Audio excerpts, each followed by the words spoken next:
വിശദീകരിച്ചു.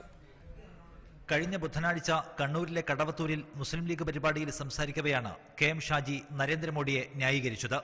മോഡിക്ക് ഹിന്ദുത്വ അജണ്ട ഇല്ലെന്നും ഗുജറാത്ത് വംശഹത്യയ്ക്ക് പിന്നിൽ ഹിന്ദുത്വ താൽപര്യങ്ങൾ ഇല്ലെന്നുമായിരുന്നു ഷാജിയുടെ നിലപാട്. ഹിന്ദുക്കളെയും മുസ്ലിങ്ങളെയും തമ്മിൽ തെറ്റിച്ചത് വ്യവസായ ലോബികളാണ്. ആ ഗുജറാത്തിന്റെ മണ്ണിലേക്ക് തിരിച്ചു വരാൻ വ്യവസായ സംരംഭകർക്ക് സാധിക്കണമെങ്കിൽ അവിടുത്തെ മുസ്ലിങ്ങളും അവിടുത്തെ ഹിന്ദുക്കളും തമ്മിലുണ്ടായിരുന്ന ഒരു നല്ല ബിസിനസ് ബന്ധം തകർക്കപ്പെടേണ്ടതുണ്ട്. അതിനുവേണ്ടിയുള്ള പരിശ്രമങ്ങൾ ഉണ്ടായി. അവിടെ ഹിന്ദുത്വമല്ല. ആർക്ക് ഹിന്ദുത്വം? നരേന്ദ്രമോദിക്കാണോ? തന്റെ നെറ്റിയിൽ കുറിച്ചിടുന്ന ചന്ദനക്കുറിക്കപ്പുറം ഹൃദയത്തിനകത്തൊരു തരിവ് പോലും ഹിന്ദുത്വത്തിന്റെ ധർമ്മമുള്ളവനല്ല നരേന്ദ്രമോദി എന്ന് പലപ്പോഴും വാർത്തകൾ വന്നതാണ്. ഈശോ പറഞ്ഞു, അവിടെ ഉള്ള മത്സരം നടക്കുന്നത് മതത്തിന്റെ പേരിൽ അല്ല. ഇന്ത്യയിൽ ഏറ്റവും മികച്ച വ്യവസായ അന്തരീക്ഷ സാഹചര്യമുള്ള നഗരങ്ങളും സമ്പുഷ്ടമായ ഗ്രാമങ്ങളുമുള്ളത് ഗുജറാത്തിൽ മാത്രമാണ്.